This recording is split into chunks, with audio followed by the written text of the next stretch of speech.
Alrighty, everybody. Hello. It's another week, another 2K podcast hosted by RF Ribeiro. You can call me Rib though, for simplicity purposes. That's my whole name. DRF is my initials, and since Ribeiro is the only actual name people see, people started calling me Rib, and it kind of stuck. And I understand it, and now I accept it.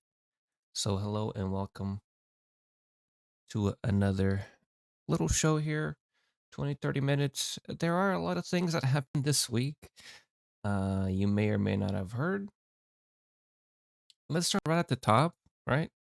Quick drops, being gone, and Limitless Takeoff badge to be specific, also being gone. And in case you don't know, because maybe you're not on social media and whatnot, probably wondering like, what are you talking about? Well, I will show you. Okay, I will show you. Um, we'll start here with the quick drops animation.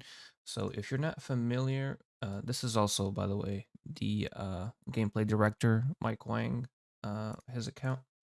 If you're not familiar with this animation, basically in the game there is one move to finish at the rim that you're kind of supposed to do because it's kind of broken, and it's called the quick drops off one, I believe it. I believe so, something like that. Off 1 foot. It's what it's supposed to imply. And basically, when you do this animation, you can do this from like the corner, and you can fly across the court, and nobody can really stop you unless they're like they gotta be there with you, like in position. They gotta have like a strong anchor badge, probably like a high block rating, and they're very rare. It's a very rare move to be stopped. So I understand why it's being removed. Um, I don't know if it's quick drops off one being removed completely or like if they're gonna rework the animation. You know what I mean? This image itself doesn't say much. Um, and then here's the other one. It's the Limitless Takeoff badge.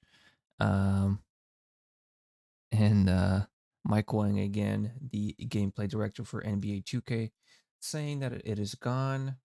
And if you don't know what this badge does, basically, Michael Jordan dunking from their free throw line, but you could do that from, you can do that all the time, anytime you have the ball.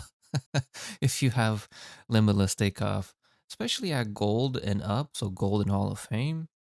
I mean, now you combine this with quick drops and, you could do that. You could do that a lot. And one of the complaints that were going around, and well, now they're being removed or at least reworked in some way, and it's big because that's going to change the inside game a little bit, on the offensive side of things.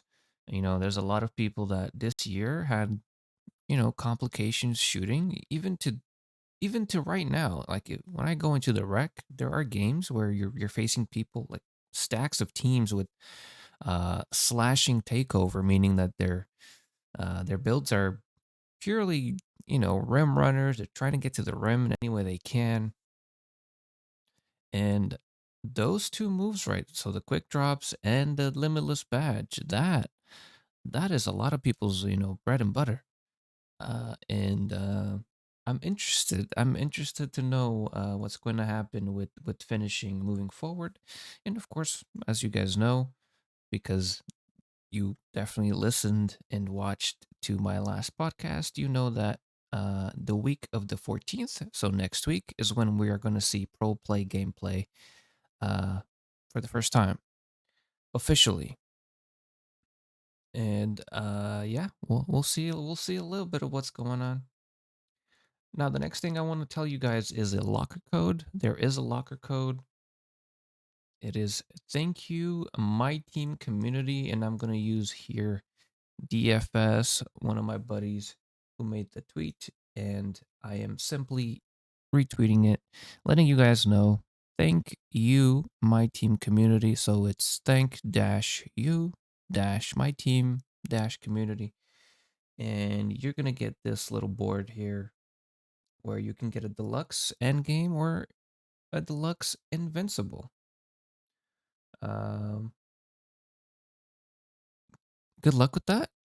If you guys actually are listening up to this point in the podcast, let me know what you got in the locker code.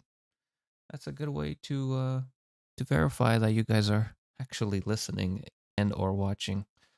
'Cause I know some of you are, of course, and I know some of you just pass by clicking, but I want to know who the loyal listeners are up to this point. I think I've done 7 of these, with this one being the 8th. So thank you for listening and watching. And I think we'll jump into the ratings now. So 2K has released, the top player ratings as well as some of the lower, like mid-high player ratings as well. So, I mean, Jokic at 98, Antetokounmpo 96. See, there's a gap. Obviously, there's no 97s, which I think is a little odd. Um, I would have liked to see KD, Steph, and even Giannis at 97, and then Luca bumped to a 96. Um, I'm okay with it. I don't see because these are not static, right? These ratings, these overalls are gonna go up and down all year. So I'm never bothered by the initial list of overalls because I know that they're going to be moved around all year. And here are the top 3-point shooters in the game. Of course, Steph Curry, the lone 99. And then there's quite a gap in the ratings. And then you have Klay Thompson, almost barely breaking the 90, along with Luke Kennard and Buddy Hield as the only other 90 plus 3-pointers. Uh, it's interesting. I think I made a tweet reply on this that, Lillard is not even a 90, not even like a 93 point. It's it's interesting, right? That's interesting to me. Um, I think that's the only name that came to my head right away. Like, wait, he's not top 5? So, well, it is what it is. Uh, I get it. I get it. While we're talking about ratings, and while I think of other ratings to show you guys, I do want to say there's a Kobe Bryant rating going around, apparently, of him being 100 overall. I've been asked about this. Is this a true rating? It's not. Unless 2K said it, it's not real. So don't fall for graphics that people are making, saying that Kobe is at 100 overall. That doesn't even make sense. Considering that Kobe is not a player in the NBA right now. Uh, so if he was a 100 overall, it would be for my team, and that also doesn't make sense because it's the beginning of the year. Ah, so you guys, hopefully don't fall victim to fake rumors and whatnot. Now, there's been a bunch of rookie ratings. Of course, I'm not gonna go through all of them, but Victor Wembanyama is an 84 overall off rip, which means he is already as high overall as Jamal Murray was in 2K23, for example. Um, there's a lot of players, and some people are like, "Whoa, like that's kind of insane," and some people are like, "Okay, that makes sense. He's 7 foot 20, and he can dribble the ball like a guard and shoot and whatnot." Um, Personally, again, I'm fine with the initial ratings that 2K seems to give players because overall, speaking only about overall, um, 'cause I understand it's not static and goes up and down based on player performances. So, and then for the WNBA, which I know it doesn't have as many players and fans, but Miss Wilson is the 98 overall. I think the highest overall in the WNBA roster in 2K. I think Sabrina is she like a 92 or 89 or something? I'm trying to find the actual graphic here so that I don't spread misinformation accidentally.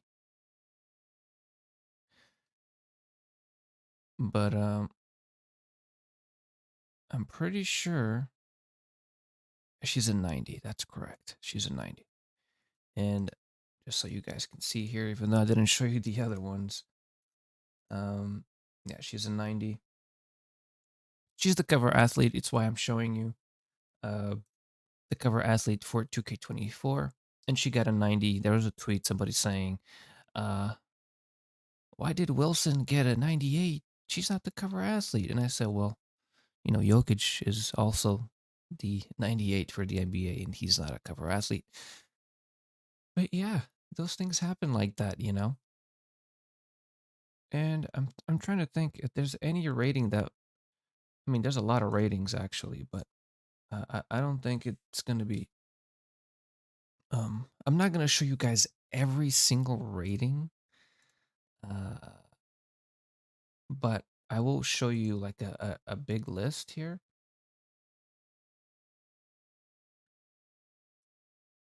Let's see.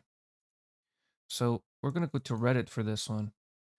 Uh, drums, drums are used or drums ruse, made this post where he kind of collected different screen grabs with different ratings. So I showed you guys the list, but this way you guys get to see some cool little pictures. Cool little pictures. You can see the game. It looks better, I would say. It looks better. I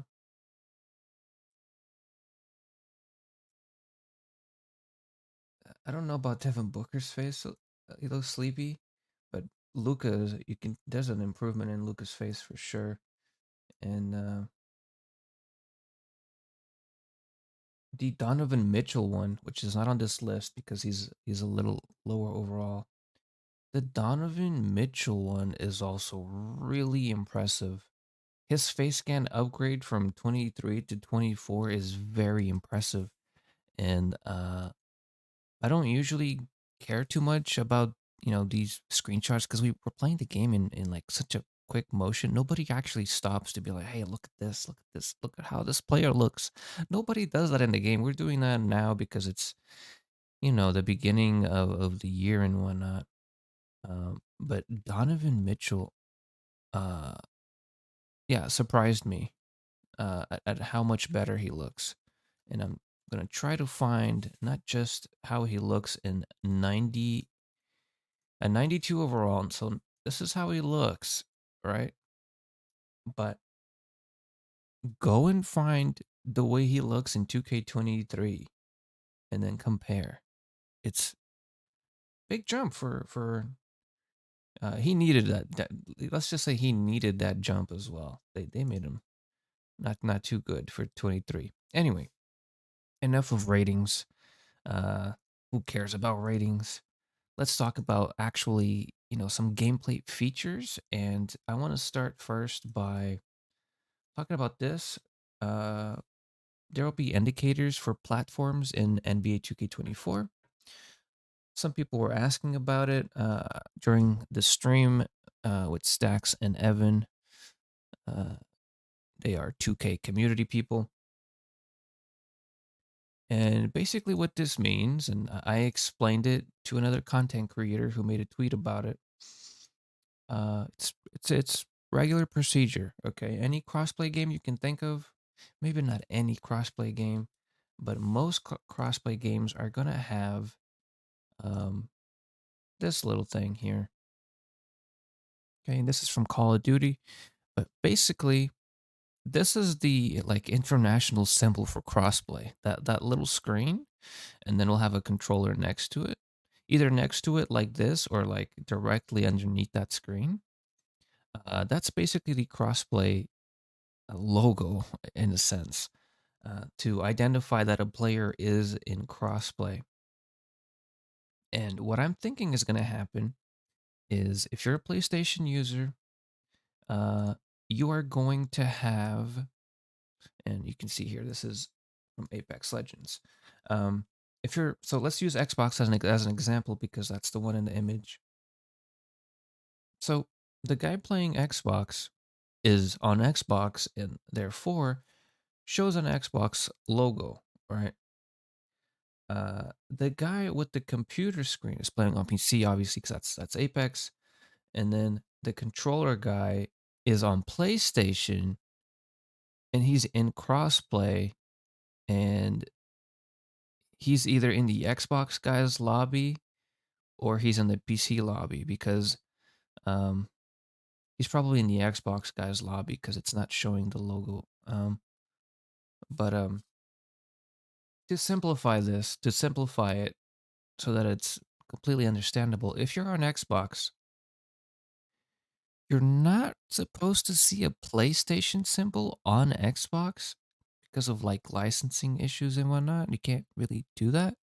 And vice versa. You can't put an Xbox logo on PlayStation, even with crossplay. You're gonna see the computer, the little computer thingy screen with the controller like underneath that screen, or to the side. You're gonna see something like this. And then on PlayStation, it's going to be the same thing. Instead of seeing an Xbox logo, you're going to see like the crossplay symbol. And that's all it is. It's nothing special. Maybe they somehow are able to bypass that and actually include the actual PlayStation and Xbox logos. I doubt it. It'd be cool if they did, right? It'd be kind of neat. But it's not really like a game changer. It's not something that's, you know, um, too important, I suppose. But there are indicators, of course. But I would have assumed that people already knew that. Of course, there are indicators.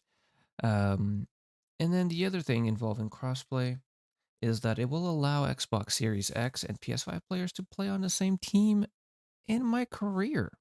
So they were not joking when they said crossplay is coming to every mode. That's going to include my career, and I know a lot of people are going to be happy, especially like kids. Maybe you got siblings. Maybe maybe your dad plays, and now you guys can play my career together in the NBA. Like that's actually pretty exciting for a lot of people. Maybe the grind. You're grinding your build, but you don't want to grind by yourself. Now you got a buddy to play my career with you, and hopefully that's worth doing because maybe the XP rates and the VC rates and whatnot are great, even when you have a buddy there with you. Um, that's going to be pretty cool, actually. The more I think about it, a lot of people are going to be using that feature, so hopefully it works well. And yeah, I think that's all the new stuff for this week with crossplay. And that brings me to the Ronnie interview with USA Today.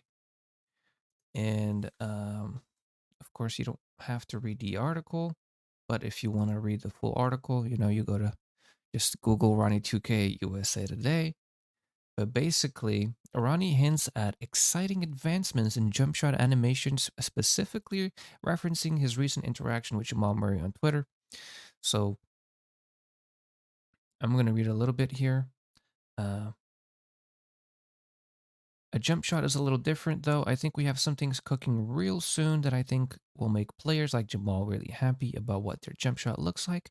So I actually responded to him. I said, I I know you haven't seen 2K24 yet. I know you're talking about 2K23 because Jamal Murray had an issue with this jump shot, and he voiced it like what, yesterday, 2 days ago. and he hasn't even seen it, but he was already saying it like, "Oh, I know there's gonna be some issues," and Ronnie basically told him, "You don't know what you're talking about. Like jump shots are a lot better now." Basically, was what he said. It's going to be really exciting to see what he says after we show our first gameplay. I think he and the rest of the community are going to be super pumped about what we've got in store. So, what does this mean? Well, this has to do with the Proplay technology that we've talked about before, for sure. For sure. Things are supposed to be a lot smoother in 2K24, like a lot smoother. Um, and that includes jump shot animations. That does include that. What can I say? I mean, there's not much that I can say other than, just think about it, right? What ProPlay technology can do to, anything that has an animation in the game. So that's defending, that's shooting, that's dribbling, that's passing, dunking, um, the uh, b- bouncing off screens, right? Or even navigating around screens, anything that activates an animation in the game itself. um, Pro play should have an impact on. Okay, pro play should have an impact on all of that, and I really hope it is as good as I'm thinking it's gonna be. I don't want to psych myself up too much, um, because then the disappointment is gonna be greater. So I like to go from bottom to up. I like to almost not really think about it too much, so that when I see it, I'm like, oh my god, this is exciting. This is amazing. Um, so uh, it is exciting. It is interesting. It does hype me up a little bit. I'm just thinking, like how awesome animations are gonna be, and I think that's mostly it for this week. Um, oh, there is one more thing. If you haven't watched the most recent NBA 2K TV episode, which includes the Mike Wang interview, okay, you can go to my YouTube channel. I made a YouTube short. It's like 20 seconds long, and you're going to get some information on that interview. It's not really an interview, it's more like a talk. But anyway, I basically I'm recommending you to watch the episode if you have time to. 'Cause I made a tweet about this, and I literally made a tweet about this on the post with the Limitless Takeoff being gone. You can see this is me right here. Basically, Mike Wang said a lot of the complaints in NBA 2K23 have been fixed for 2K24, and that could mean a lot of things, right? If we go here to my likes, you're gonna see that what's his name? LD. LD liked my tweet. Okay, this is LD from 2KTV who did the talk with Mike Wang, and he could just be liking it because he's like, "Hey, you watched the 2KTV episode? That's nice." Or he could be liking it because he's like, "Yes, like listen to this guy that's saying this." And I mean, I'm not gonna repeat myself, but basically, um, think about current issues in 23, and think about how much they've been an issue like throughout the year. Like, has it been an issue the whole year? Has it been an issue most of the year? And is it actually an issue, or is it just a personal opinion? Because more than likely, they've gotten to it in 24. Okay, so that's really exciting. And I think that's about it for this week. I mean, oh my gosh, next week is going to be insane. And I might have to start pumping these podcasts more often than once per week now. Because I don't want to wait till the end of the week, right? So I might do like three a week instead of just one, or more. I don't know. We'll see. Thank you for listening. Thank you for watching, and I'll see you guys on the next one.